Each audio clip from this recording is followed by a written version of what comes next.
Call of the Mountain is meant to be PlayStation VR2's showcase piece, and in some important ways, it functions as exactly that.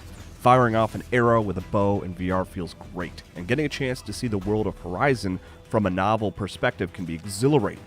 The primary gameplay of Call of the Mountain, however, struggles to find fun at a basic level, which ultimately sours the larger experience.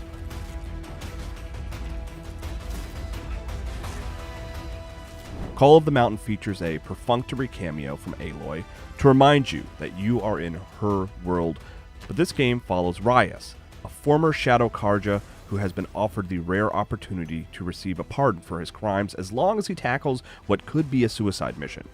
Call of the Mountain's story focuses on a small cast of characters with familial and political histories, and watching those relationships bump against each other is the most interesting part of the narrative. To succeed in his mission, Rias relies on two important skills. He's great with a bow and arrow, and he's a hell of a climber. The latter skill makes up the majority of the game, and is, unfortunately, the element I did not enjoy.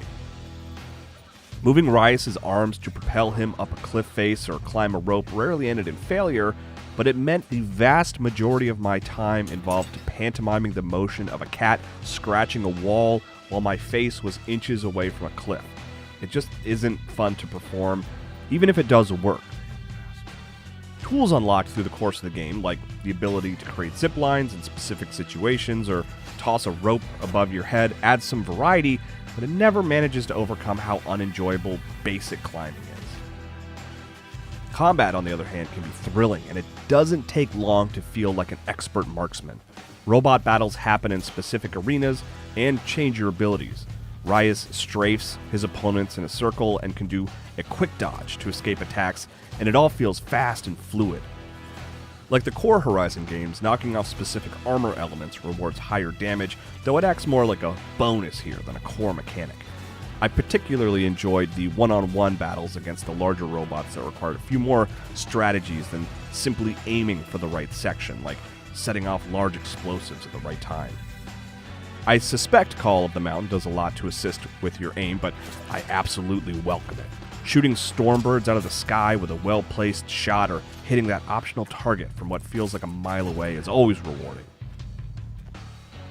Rias is also a bit of a tinkerer and has to put together his different ammo types as well as the new tools he unlocks over the course of the game.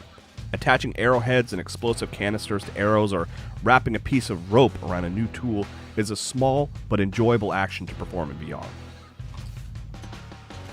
Call of the Mountain's other big success comes from the simple act of looking around. The world of Horizon, with its abandoned technology overtaken by nature aesthetics, is wonderful to look at. There are plenty of opportunities to just stare at something cool in the distance, and I often took the opportunity to do it, unless I was climbing. Then I couldn't get through the section fast enough and would speed to my destination. Horizon Call of the Mountain is a good showcase piece for PlayStation VR. It is the game to use if you want to show off your new technology to your friends and family. What holds the game back tremendously, though, is Call of the Mountain's over-reliance on climbing. The smaller parts of the game, fighting robots, making items, and looking around, are highlights.